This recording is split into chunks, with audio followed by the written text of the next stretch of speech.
Halo guys, berjumpa lagi bersama kami Komsos Purbowardian di acara Kebelet Siaran. Nah, sebelumnya di edisi sebelumnya kita berbincang-bincang dengan Romo baru yaitu Romo Lilik. Nah, sekarang kita berbincang-bincang dengan Romo yang senior nih. Jadi rodok nggak kudu di on nih, nggak kayak kemarin. Siapa lagi kalau bukan Romo Budi. Oke. Kita sudah tahu ya mungkin ya, Romo Budi adalah Romo Vikep, pimpinan. Nah, kalau bisa dibilang bosnya Gereja Katolik di Solo. Nah, daripada berpanjang lebar, kita langsung berbincang-bincang saja dengan yang bersangkutan yakni Romo Budi. Selamat malam Romo. Selamat malam, Oke. Mas Kresna. Oke, Romo. Bisa perkenalkan diri dulu Romo. Monggo. Oke, perkenalannya apa saja? Ya dari nama boleh, terus cita-cita udah ya. Dulu asalnya dari mana, tempat tinggalnya, lahirnya, kayak gitu. Oke, baik, makasih. Saya diberi nama oleh orang tua saya Budi Haryono. Tapi kalau tulisannya itu Haryana gitu. Tapi kalau panggilannya karena orang Jawa ya Haryono. Kemudian diberi nama baptis, nama Kristiani. Orang mengatakan Christian name gitu ya. Robertus. Jadi lengkapnya ya Robertus Budi Haryono. Saya berasal dari paroki Salam. Salam itu perbatasan Jogja Magelang, dekat Muntilan itu. Terus saya dilahirkan di tahun 1966, bulannya Oktober, bulan untuk devosi Rosario Bunda Maria, dan kebetulan di akhir bulan. Itu perkenalan singkat, nama, asal, dan tanggal lahir. Gitu. Oke. Nah, berarti sudah berapa tahun menjadi seorang pastor atau imam gereja Katolik? Saya menjadi Romo gitu ya. Iya. Tahbisan saya tahun 1995, 8 Juli. 8 Juli. Berarti kalau sampai hari ini tahun 2024 tahbisan 1995 berarti berapa 29 29 tahun. Ya, betul ya, 29 tahun. 2024 dikurangi 1995. Oke. Ya, gitu. Oke. Ya. 29 tahun jadi imam ya, Mo ya? Ya. Nggak enaknya apa mau jadi Romo? Kok nggak enak ya? Saya itu selalu mengatakan begini, ya enak tidak enak itu kan ya sangat relatif ya. Ya benar. Lalu bisa dibuat ya, sama saja berat atau ringan. Ya Romo itu kan bisa membuat ya, mau dibuat ringan, mau dibuat berat, mau dibuat enak, mau dibuat tidak enak ya. Tapi kalau pertanyaannya seperti itu, ya saya harus mengatakan ya pasti banyak enaknya. Kalau nggak banyak enaknya mesti saya keluar loh. Oh iya, benar. Pasti banyak enaknya. Tapi ya ada kadangkala tidak enak ya, tetapi pasti ya banyak enaknya. Tapi mau enak mau tidak itu ya sangat-sangat tergantung, sangat relatif. Benar sekali. Menurut saya. Gitu. Oke. Nah, kan Romo sudah hampir 30 tahun ya Romo jadi seorang imam. Nah, pernah nggak Mo ada di titik terendah gitu, pernah nggak sih Mo sebenarnya? Titik terendah itu artinya dalam pengalaman saya itu menjadi seperti bosan gitu ya mungkin ya, Mungkin. seperti jenuh gitu Ya, ya, benar. menjalani karya-karya tugas-tugas sebagai imam, dalam menghayati diri sebagai imam, pastinya pernah mengalami itu. Yaitu tentu ketika karya-karya itu kadang tidak mendapat tanggapan seperti yang saya inginkan, saya harapkan, seperti yang saya bayangkan gitu ya. Ya. Ya, pernah mengalami hal seperti itu.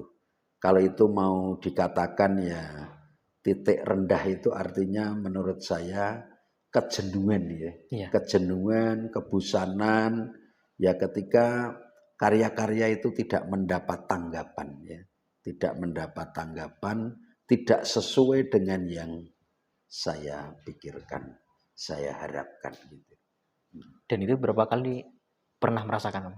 Ya, kalau beberapa kali sih enggak ya. Iya, benar. Nah, tapi ya 2-3 kali gitu ya.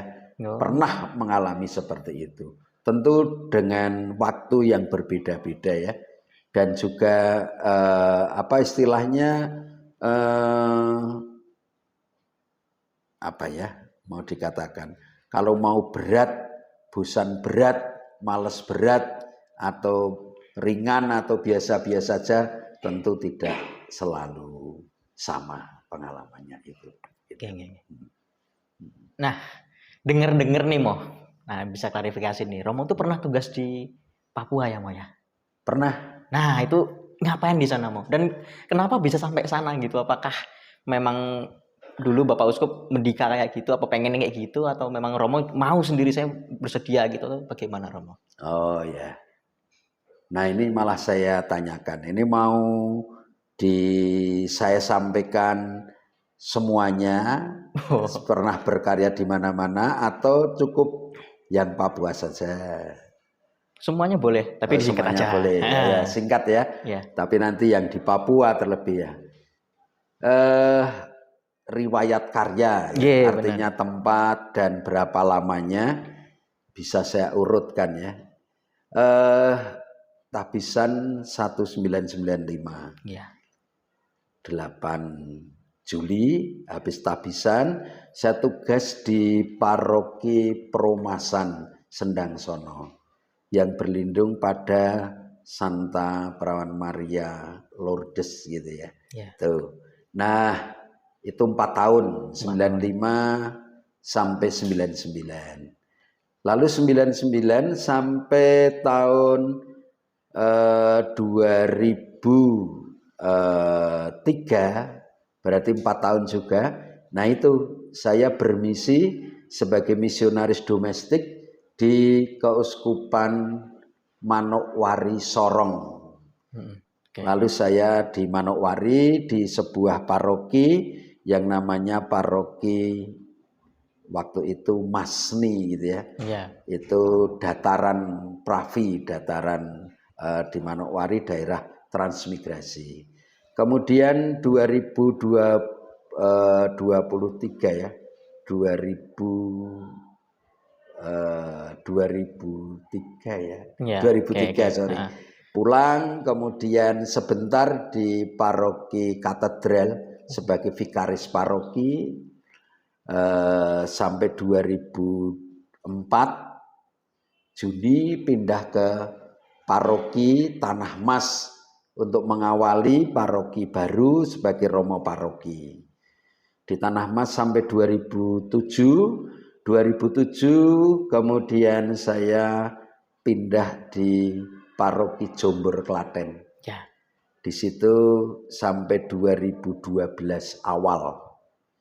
Nah, sebagai romo paroki juga. Kemudian dari situ bermisi lagi ke Papua, tapi ke Jayapura. Waktu itu diminta untuk bertugas di seminari tinggi interdiosesan namanya Yerusalem Baru untuk 5 keuskupan Papua. Tidak lama, 2 tahun, karena 2013 ya. 2013 saya kemudian kembali 3 bulan transit di paroki Solo Baru, waktu itu masih stasi, Oh ya. kemudian ke Sukoharjo, berarti 2013 sampai 2017 awal itu di Sukoharjo. Sukoharjo kemudian pindah ke Kalasan. Sebentar saja di Kalasan. Di Kalasan itu 2017, 2018 bulan Juli. Nah, ini kemudian Bapak Uskup memberikan tugas baru sebagai Vikep Kevikepan Surakarta mulai 2018 Juli sampai sekarang. Oke. Nah, tadi pertanyaannya Yang di mungkin Papua. bisa diulangi tadi gimana? Pengalaman kok bisa sampai ke Papua, terus lalu apakah mengalami culture shock ya kan, karena kan beda banget ya budayanya kan ya. Jawa iya. dengan Papua kan ya kita tahulah gitu kan, budayanya beda gitu. Iya. Nah, gimana? Baik. Saya penugasan pertama di Papua, dulu namanya masih lebih sering disebut Irian Jaya gitu Oh ya. ya. 1999 itu sebetulnya awalnya itu Bapak Uskup itu memberikan tawaran kepada para romo dalam pertemuan romo-romo Unio, romo-romo Diosesan Projo Keuskupan Agung Semarang dalam sebuah pertemuan, saya ingat di Sangkal Putung ya, Klaten. Waktu itu mengedarkan angket secara tertulis, lalu siapa yang berminat untuk ditugaskan di luar keuskupan, luar Jawa sebagai misionaris domestik. Saya dengan mantap, tidak pikir panjang, langsung menulis bersedia gitu. Dan waktu itu ke Papua. Nah, ternyata dari Keuskupan Papua waktu itu Monsinyur Hadi Sumarto ternyata menghendaki tenaga imam untuk bertugas di sana. Nah, sudah berdasarkan angket itu lalu saya diutus untuk bermisi menjadi misionaris ya, domestik istilahnya ke sana ya. Kalau tadi pertanyaannya apakah mengalami shock culture gitu ya? Ya pasti berhadapan dengan budaya yang sangat berbeda dengan budaya Jawa. Berhadapan dengan orang-orang yang berkebudayaan lain sama sekali dengan budaya saya sebagai orang Jawa ya. Maka pertama kali datang ke sana ya saya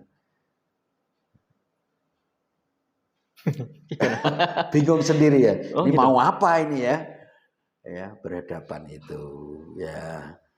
Bukan hanya orang-orangnya, lalu kebiasaannya, lalu tentu tradisinya, cara hidupnya dan seterusnya. Itu yang pertama kali. Ketika saya datang waktu itu pesawat itu belum bisa mendarat di Pulau Besar Papua. Waktu itu mendarat di salah satu pulau di luar Pulau Besar, namanya Jeffman gitu. Lalu mendarat di situ, kemudian harus pakai kapal ya atau speed gitulah, sekitar 2 jam atau berapa, lalu sampai ke Keuskupan Sorongnya itu. Nah, tentu dalam kesempatan cuti tahunan, ya saya pakai kapal laut. Ya 5 hari atau 6 hari di laut, baru sampai Surabaya kalau dari Papua, kemudian sambung jalan darat. Dan tentu saja ya bagi saya menyenangkan. Kebetulan saya itu senang berpetualang, senang tantangan, maka enjoy saja bagi saya. Tapi tetap yang namanya perbedaan budaya itu pada awalnya ya sungguh-sungguh shock ya, Ya. sungguh-sungguh.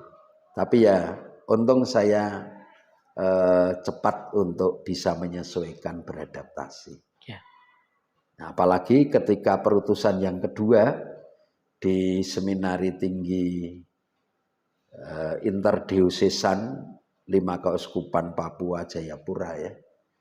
Pendidikan seminari yang tentu sangat jauh berbeda dengan seminari yang ada di Keuskupan Agung Semarang, Seminari Menengah Mertoyudan, Seminari Tinggi Kentungan Yogyakarta. Kalau saya harus ceritakan ya berbeda banget gitu ya. Berbeda banget. Tapi ya sudah, saya harus berhadapan dengan situasi konkret saat itu. Oke. Ini mau bisa itu nggak kasih contoh singkat salah satu perbedaan yang paling mencolok antara seminari di sana, di Papua sana atau di sini, mau? Salah satu saja. Salah satu ya perbedaannya ya. Di Seminari Tinggi Kentungan misalnya atau Seminari Mertoyudan misalnya. Di sini yang namanya makan itu kan tersedia, semua disediakan oleh karyawan, semua tersedia baik. Tetapi ketika saya di sana, frater-frater itu harus masak nasi sendiri loh. Oh, Pagi gitu ya. iya ya. Satu. Kemudian juga gimana ya? Fasilitas-fasilitas menjadi sangat jauh, sangat berbeda. Mengenai asramanya sendiri misalnya dengan aturan-aturan yang jelas, ya di sana aturannya sih ada ya. Tetapi untuk melaksanakan itu kan ya lalu tidak seperti setertib, sedisiplin Ya. di sini ya, seperti itu. Di sana di sini seminari dengan tembok, dengan gedung, dengan yang di sana ya tentu tidak sama. Nah, seperti itu. Belum lagi nanti kuliahnya dan seterusnya. Jadi memang ya sangat berbeda. Gitu. Sangat beda. Nah, stafnya apalagi untuk seminari di Kentungan Yogyakarta dengan staf yang lebih dari 10 bahkan 15 lebih. Waktu itu di sana saya itu hanya 3 orang. Harus menghadapi, harus bersama dengan hampir 100 frater seminaris. Jadi ya memang, tapi ya itu gitu. Mau apa gitu. Gitu benar. Itu. Oke. Nah, tadi Romo bilang pernah menjadi Romo Paroki, Vikaris, Formator, dan sekarang Vikep. Lebih enak mana, Mo? Lebih enak mana? Kalau disuruh milih ya, misalnya kan kadang kan kalau maaf saya berbicara manusiawi kan lebih, wah aku jadinya pengen iki. Nah, terlepas dari utusan gitu, Mo. Lebih enak jadi Romo Vikep atau Romo Paroki? Ya kalau pertanyaannya itu lebih enak mana atau apa ya, dan tadi Mas Krisna mengatakan secara manusiawi ya. Kalau mau cari enak ya, enak secara manusia duniawi, enak yang secara umum dibayangkan, ya paling enak ya jadi Romo Rekan, orang mengatakan, atau dulu pernah dikatakan Romo Pembantu, sekarang istilahnya jadi Vikaris Paroki itu paling enak gitu. Ya, tanggung jawabnya dalam arti pemegang tanggung jawab kan pastor paroki, Romo Paroki atau Romo Kepala. Vikaris kan namanya Vikaris ya. Nah, itu pasti enak sekali. Enak banget gitu ya. Lalu kalau pastor paroki pernah mengalami, ya kalau mau diurutkan ya paling enak ya Vikaris paroki, pastor paroki. Jadi formator itu ya jadi VCAP ya, dengan tugas-tugas yang tentu berbeda Benar-benar. dengan vikaris, dengan pastor paroki, apalagi formator. Itu kalau enak ya, Ya. cari enak. Tapi tadi kan sudah saya katakan, sebetulnya enak, tidak enak, ringan atau berat itu kan relatif dan bisa dibuat seperti itu ya. Siap, Bisa siap. diatur lah Siap, maksudnya gitu ya. Romo mau minum, Romo? Seadanya lah. Oh iya. Apa silahkan gitu. Deyanti ya. Kita punya simbok sebenarnya, tapi ya pakainya kebetulan nggak simbok-simbok sih. Ya,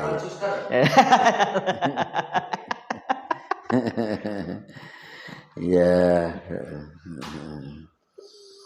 Baik.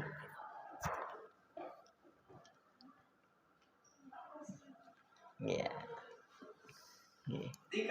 Iya. Oh ya, ada. Oh yang mana ya? Baik, makasih. Makasih. Wah, kopi. Ya.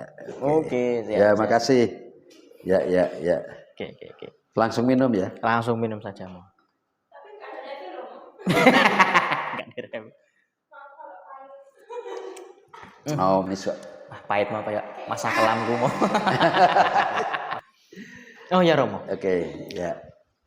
Menjadi Romo VCAP itu, ini mungkin tebakan saya ya, entah itu benar, nanti Romo bisa klarifikasi.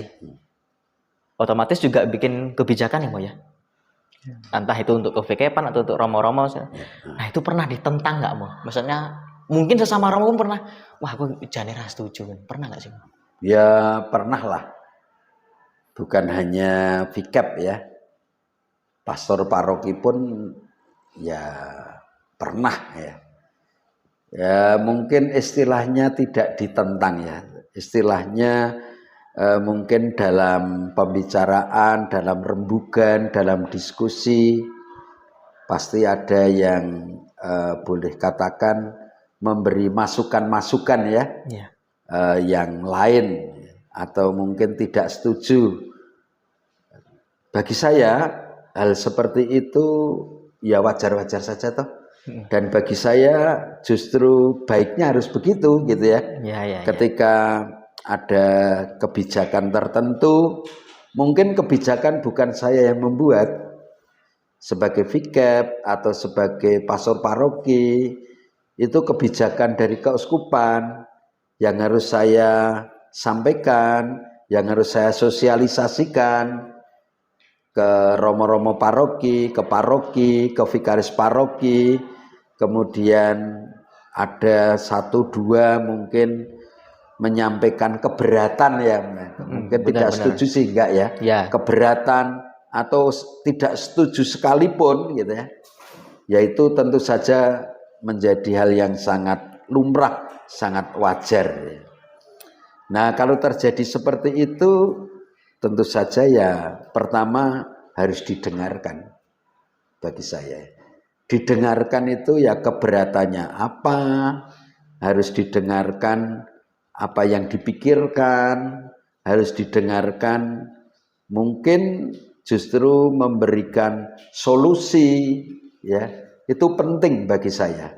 Dan kalau itu memang kebijakan dari keuskupan yang harus dilakukan, ya pasti itu sifatnya mengikat gitu ya.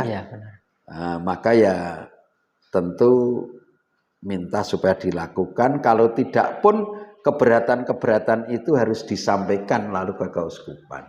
Ya, seperti itu.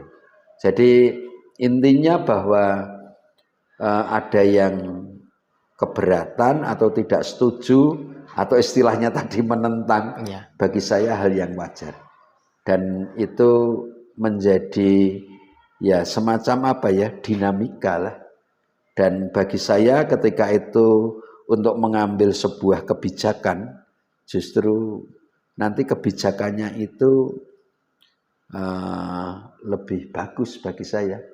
Jangan sampai kebijakan itu kemudian membuat banyak beberapa atau mungkin juga sedikit yang merasa keberatan ya, menjadi beban. Itu kan nggak bagus ya. Benar. Saya kira begitu. Oke. Salah satu kebijakan yang mungkin Romo buat dan itu bisa jadi ciri khas tuh ada nggak, Mo? Untuk Kevikepan di sini. Untuk kevikepan. Ada nggak, Mo?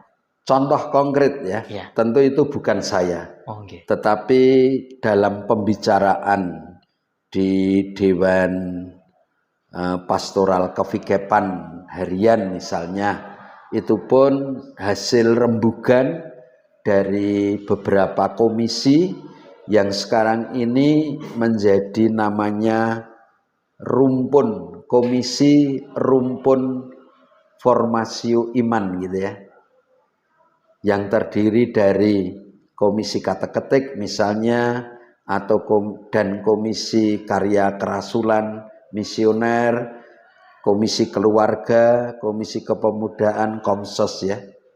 Sekarang ini tahun ini keuskupan itu mempunyai fokus pastoral ya, berjalan bersama untuk formasio iman berjenjang berkelanjutan.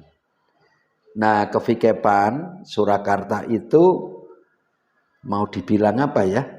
Menyederhanakan atau lebih tepat mau lebih fokus pada keluarga. Mau menyasar pada keluarga. Maka kemudian tagline atau namanya fokus pastoralnya menjadi keluarga merawat iman, gitu kan. Nah, seperti itu yang diambil.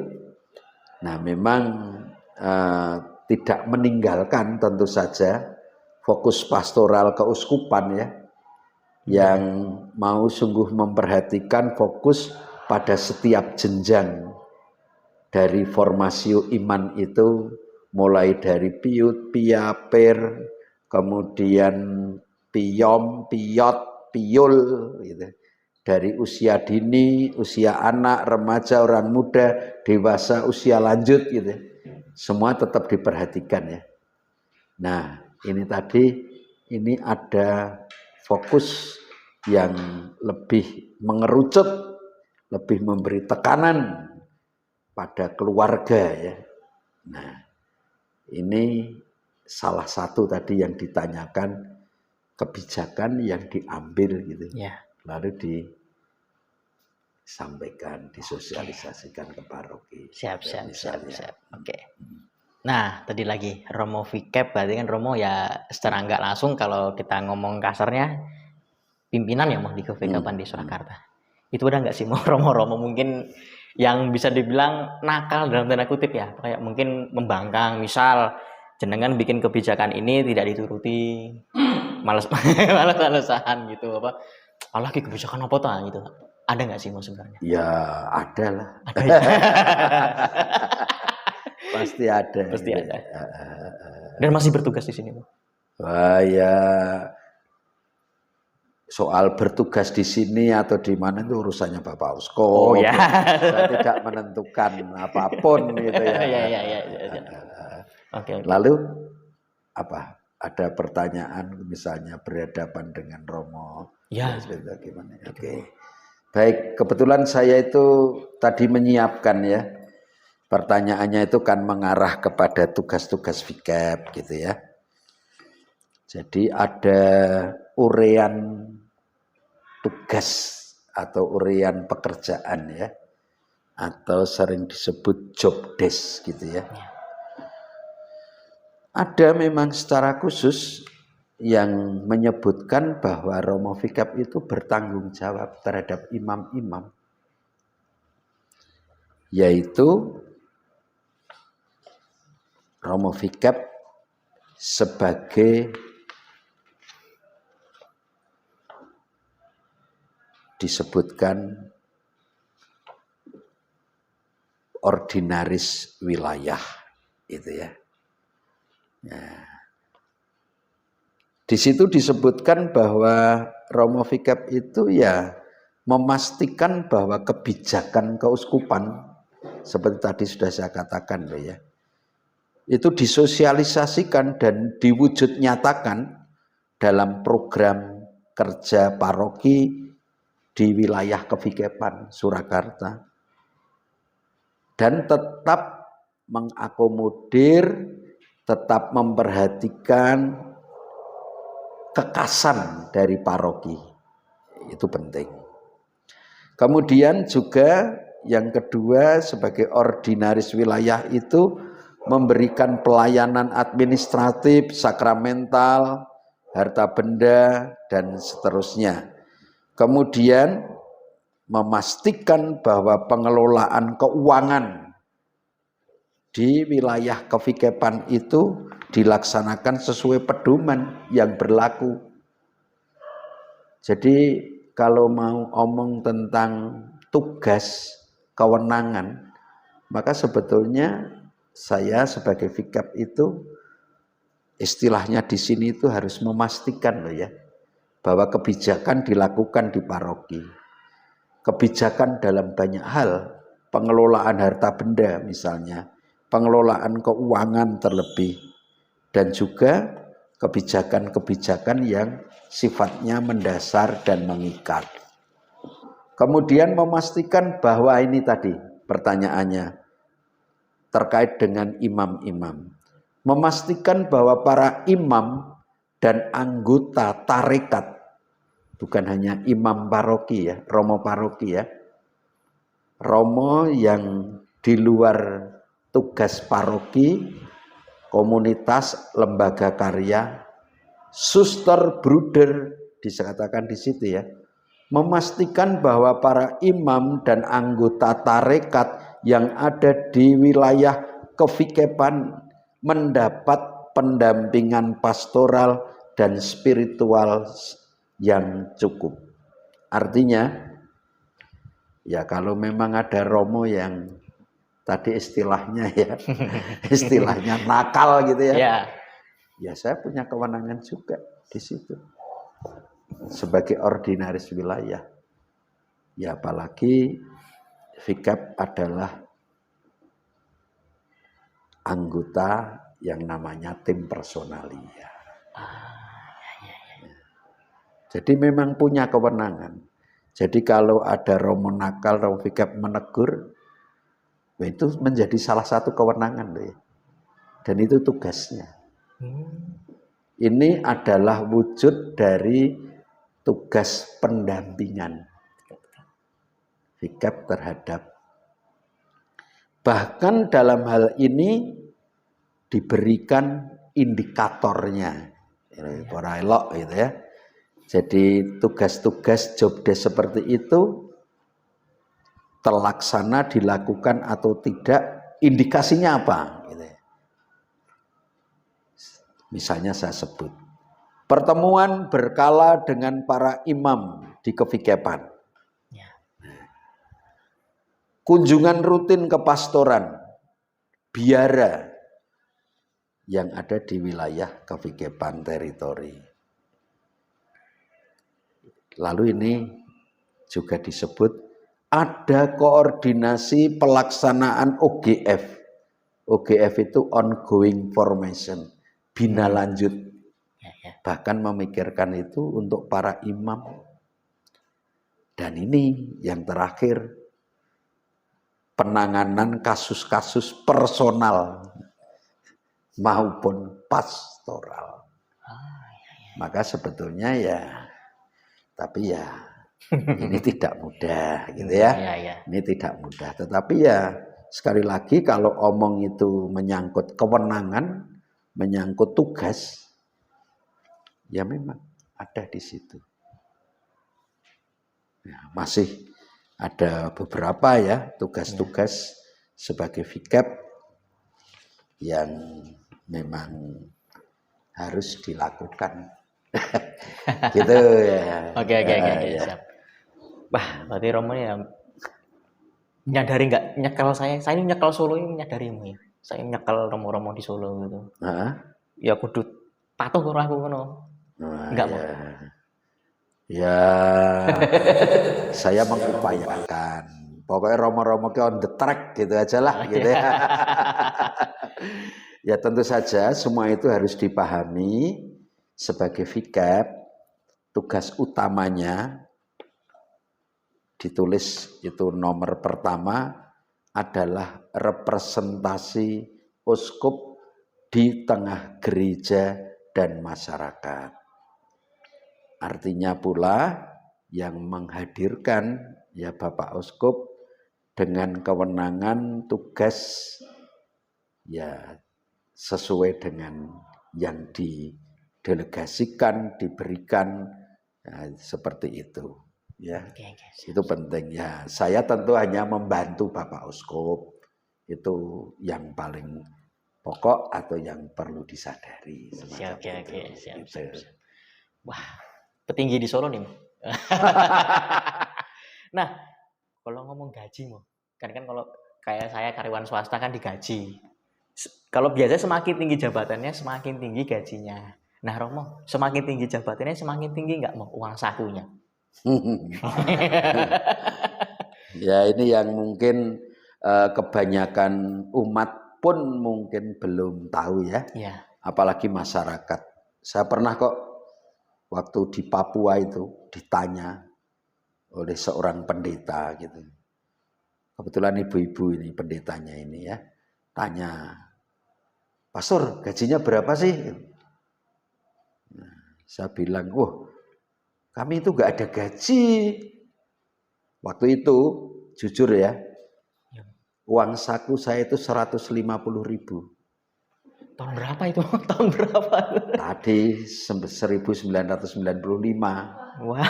Tapi konteks Papua, ingat ya, Iya mau. yang harganya bisa 10 kali lipat di sini. Seperti kemarin saya di Jayapura itu ya, itu tahun 2012. Bakso itu satu mangkok berapa tahun itu? Berapa Saya ya? tanya. Di sana itu 50.000 ya. Yang namanya nila goreng itu ya. Ya. Di sini itu berapa sih harganya? Sana itu ya 100.000 makan itu. Ya. Jadi semacam itu. Nah waktu itu saya menjawab pada ibu pendeta tadi. Kami pastor-pastor tuh nggak ada uang, nggak apa gaji, adanya uang saku dan saya menyebut nominal tadi. Nggak percaya. Pastor bohong. Loh, kok bohong gimana? Masa 100.000 bisa bawa mobil ke sana kemari dengan semuanya seperti itu bisa hidup? Ya, saya bilang uang saku segitu, tapi ya semuanya dicukupi. Saya bilang kan. Maka pertanyaan tadi ya, ya memang yang namanya Pastor Romo, saya, Bapak Uskup juga, nggak ada namanya gaji, istilah gaji. Adanya itu uang saku istilahnya. Uang saku, nah sekarang ini diseragamkan gitu ya. Diseragamkan. Maka tadi tidak ada perbedaan antara vikaris paroki, pastor paroki, vikep, Bapak Uskup, tidak ada bedanya. Semua sama uang sakunya. Begitu. Mau vikaris, ya sama uang sakunya. Kalau saya mau omong secara terbuka ya, mau kerja keras, mau tidak istirahat dari pagi sampai tengah malam, kerja terus, ya sama, uang sakunya itu sama. Mau tidak bekerja, tidur terus gitu ya, dolan terus, sama uang sakunya. Begitu. Nah, ini ada, ya mungkin Promo juga pernah dengar. Kalau Romo itu digaji dari kolekte umat, itu benar nggak sih, Mo? Atau Nah, gimana ceritanya? salah Oh, gitu salah, ya. Mo. Ya, sebetulnya saya juga malah ini ada buku loh ya. Namanya Ketentuan Pastoral Keuskupan Regio Jawa. Bahkan di sini pun ya dikutip tentu kitab hukum kanonik ya. Dalam buku Ketentuan Pastoral Keuskupan Regio Jawa ini ada pedoman khusus terkait dengan tadi yang disebut-sebut tadi namanya kolekte. Di pasal 147 pengurusan harta benda paroki begitu. Di situ tuh ditulis begini. Mungkin saya baca sedikit 1-2 saja ya. Pengurusan harta benda paroki secara umum didasarkan pada pengertian bahwa paroki adalah bagian dari keuskupan, sehingga harta benda paroki itu merupakan harta benda keuskupan. Ya toh? Bukan miliknya Romo paroki. Okay. 2. Pengurusan harta benda paroki secara lebih rinci diatur berdasarkan kebijakan keuskupan masing-masing.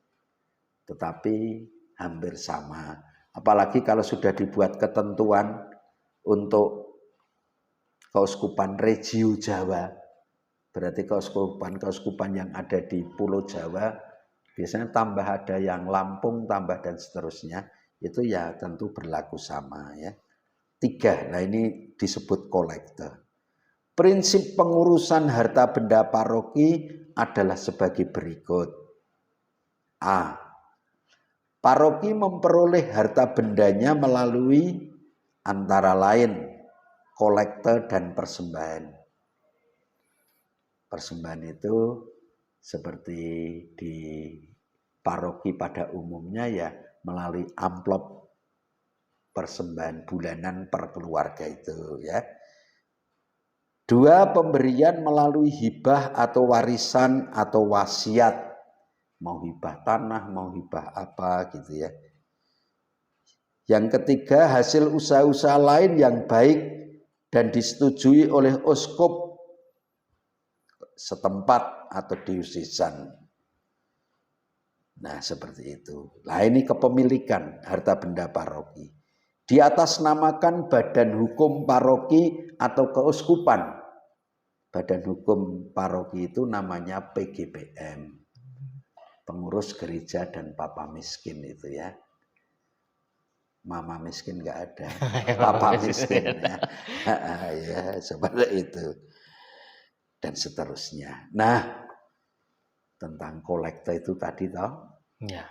Jadi pada umumnya di Keuskupan Semarang ini kolekte pertama itu masuk dalam kas paroki. Kemudian ada kolekte kedua kan?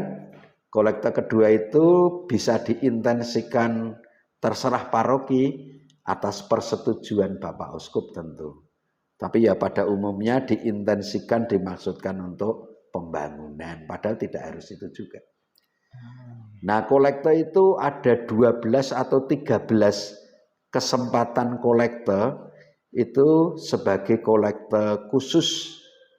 Misalnya Minggu Kitab Suci Nasional itu, Minggu Panggilan, Minggu Anak Misioner, kemudian apalagi banyak sekali yang itu semuanya harus diserahkan ke keuskupan murni, semuanya. Semuanya, apa adanya. Oke. Lalu kolekte-kolekte yang tidak termasuk kolekte khusus tadi, ya, itu disatukan dengan tadi persembahan amplop tadi. 15% dipotong untuk dana papa miskin namanya. Ya, jadi 15% kolekte hari Minggu itu toh. Itu yang di luar kolekte khusus 12-13 kali itu digabung dengan amplop persembahan umat itu dipotong 15% untuk dana papa miskin ditinggal di paroki. Setelah dipotong 15%, lalu berapa persen tergantung besarannya diserahkan ke keuskupan sebagai dana solidaritas. Wajib itu, nggak boleh tidak ya. Ya. Itu harus disampaikan ke keuskupan. Maka ini untuk menghayati, mewujudkan gereja Katolik yang satu itu. Maka dengan itu kita solider dengan paroki-paroki yang berkekurangan dan tentu untuk karya-karya keuskupan. Jadi saya ulangi, setelah dipotong 15%, kemudian berapa persen menurut besarnya paroki masing-masing disetorkan ke keuskupan sebagai dana solidaritas. Kemudian sisanya itu tinggal di paroki untuk membiayai karya-karya paroki. Banyak sekali. Ya. Nah, kemudian kolekte yang kedua itu ditinggal di paroki semuanya, tergantung intensinya untuk apa. Tetapi setiap minggu ketiga kolekte itu diserahkan ke keuskupan sebagai dana KPG namanya. KPG itu kolekte untuk para pelayan gereja. Dimaksudkan untuk apa? Ya untuk kegiatan-kegiatan bagi pengembangan para pelayan gereja. Siapa pelayan gereja? Misalnya prodiakon, misalnya dewan paroki, paroki-paroki mau mengadakan acara-acara itu dimintakan proposal ke keuskupan. Sebetulnya banyak sekali ya. Jadi tidak otomatis kuwi dijikokke kono wang sakune apa kuwi dhek Romo gitu ya. Iya. Tapi sebetulnya ada satu hal yang lebih penting lagi ingin saya katakan. Apa itu? Yang disebut dengan stip, dulu namanya stipendium Ya. atau iurastole gitu ya. Ya. Itu adalah dana atau uang yang diterima Romo sebagai syukur atas pelayanan yang diberikan Romo. Misalnya Romo mimpin misa, peringatan arwah, ulang tahun, pemberkatan rumah, atau apa itu loh di keluarga. Atau sekarang banyak dilakukan di gereja juga sejak pandemi ya. Ya, benar. Lalu Romo memberikan, Romo ini stipendium gitu ya. Ya. Lalu kalau itu manten, baptisan itu sering disebut namanya iurastole ya. Lalu dalam misa Romo ngujubke atau mempersembahkan doa, membawakan doa, entah apapun keinginan umat, lalu ada dana gitu ya. Yang besarannya sebetulnya tidak ditentukan. Maka juga Romo jangan pernah ngarani istilahnya, jangan pernah pasang tarif apalagi, atau Romo mungkin malah kalau ada yang memang tidak bisa memberi lalu mengatakan wah nggak boleh, nggak bisa. Nah, uang itu kalau kolekte tadi menjadi kas pastor, kas paroki, bendahara paroki yang mengelola. Tapi kalau uang-uang yang tadi dari ujub, dari pelayanan Romo, itu menjadi kas pastoran. Itu yang mengelola Romo. Dan kalau ada pastor, pembantu atau vikaris, vikaris itu yang mengelola. Dan itu pun juga dilaporkan ke keuskupan sama dengan kolekte tadi. Dan ada prosentase yang harus diserahkan ke keuskupan sebagai dana solidaritas. Untuk apa? Membiayai kehidupan Romo-Romo. Pengobatan Romo-Romo. Romo-Romo yang sakit itu 1 tahun 2023 kemarin habisnya berapa? 2,5 M untuk pengobatan Romo-Romo. Tuh. Kemudian lagi untuk kegiatan Romo-Romo, rekoleksi retret Romo-Romo Dari mana itu uang? Itu dari pemberian umat stipendium itu. Dari kalau umat ngujubke, umat minta pelayanan Romo doa lalu, nah itu. Ya, ya. Dan kita bisa membayangkan kalau Romo semakin banyak, kebutuhannya semakin banyak pula. Nah, uang saku itu lalu kebanyakan diambilkan dari kas pastoran itu pada umumnya. Tetapi paroki juga ada subsidi namanya ke pastoran. Besarannya berapa? Terserah. Gitu. Nah, itu yang, dan ini yang terakhir. Kalau Romo dapat uang pemberian dari umat, Romo itu harus memastikan bertanya. Tidak boleh Romo itu menerima uang tanpa tujuan. Istilahnya intensio dantis. Maksud pemberian itu Romo harus tahu. Misalnya ya, Mas Krisna memberi amplop ke saya. Isinya uang pasti ya. Orang amplop kosong masa ngisi gitu ya. Nah, saya itu harus bertanya, Mas. Maksudnya untuk apa? Untuk siapa? Saya tidak boleh menerima uang tanpa tujuan. Enggak boleh. Mungkin Mas Krisna akan mengatakan, Romo ini untuk pembangunan. Oke, saya masukkan ke pembangunan. Romo ini untuk sosial. Kalau saya boleh tanya, sosial apa? Kesehatan, pendidikan, pangrukti loyo. Terserah Romo, masuk sosial. Untuk apa? Monggo Romo untuk paroki. Untuk paroki. Mas Krisna, kalau memang mau memberi untuk Romo, harus mengatakan, untuk Romo pribadi. Nah itu baru boleh diambil Romo pribadi. Oh ya. Nah, jadi Romo itu tidak pernah mengambil uang sedikit pun dari yang diterimanya tanpa ada kejelasan dari yang memberi. Kecuali yang memberi mengatakan niki kangge Romo pribadi gitu. Nggak boleh. Jadi mungkin hal ini umat pun banyak yang tidak tahu. Taunya Romo ki njikuki duit saka kolektor, saka duit amplop, rumangsane kae nggo Romo ngono wah. Wah, nek ngono iso tuku helikopter saya ya. Saya bisa beli. Boleh gitu ya. Siap. Nah, Romo kudune seperti itu. Harusnya itu seperti itu. Okay. Nah, itu pedomannya jelas sekali. Oke. Masih dikira Romo di sini nggak sih, Mo? Masih dikira Romo paroki nggak sih di sini, Mo? Apa? Masih dikira Romo Budi itu salah satu Romo paroki, walaupun sebenarnya Romo Vikep gitu. Wah, banyak. Banyak sekali ya. Jadi bahkan umat Purbo sendiri pun masih ada dan banyak yang menganggap saya ini ya Romo paroki gitu ya.